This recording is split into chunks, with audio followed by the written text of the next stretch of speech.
not the Messiah? Save yourself. And us. Here's the evidence. Number one, self-preservation would be what we would ascribe to a Messiah. A king, a person who's going to save me. You would think they would save themselves. So this guy doesn't measure up. It's interesting because the power of God, of God's Messiah, is not revealed by human might or brute strength or the intellect or the personality that he displays. He has none of the marks of those things that we would traditionally ascribe to a leader, let alone God's Messiah. Yet, he is. And how is God's kingdom revealed? As he hangs there on a cross, betrayed by his closest friends, rejected by the leaders and by many of his followers. He wears a crown of thorns that has been placed there in derision of him. And he takes this. He doesn't hang from the cross and say, "Oh boy, you better look out."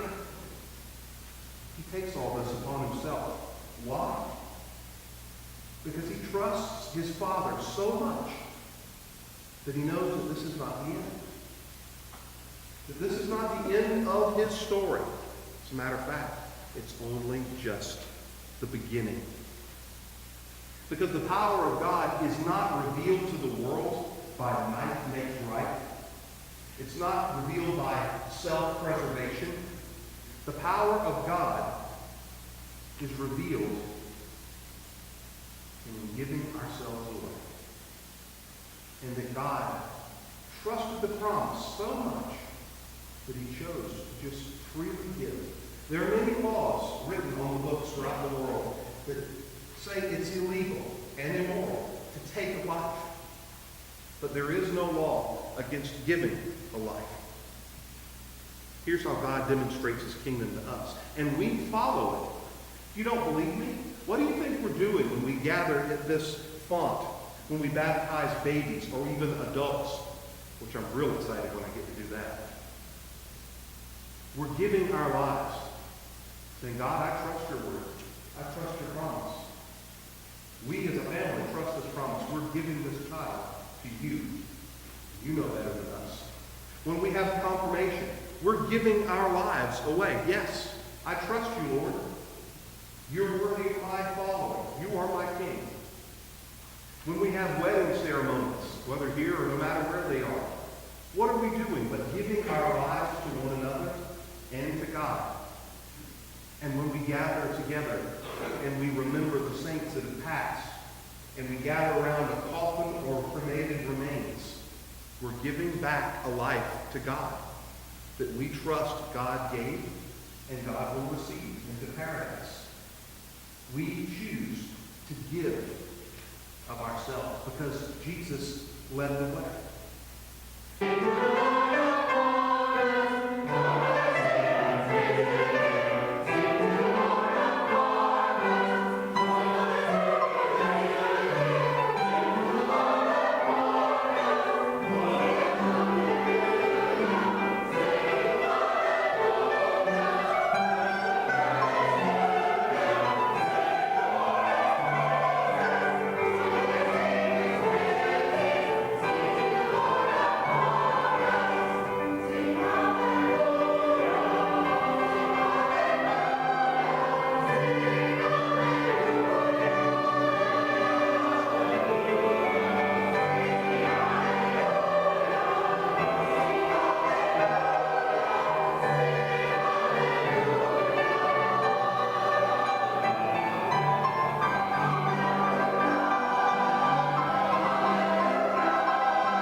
God meets you in those dark, lonely times in your life.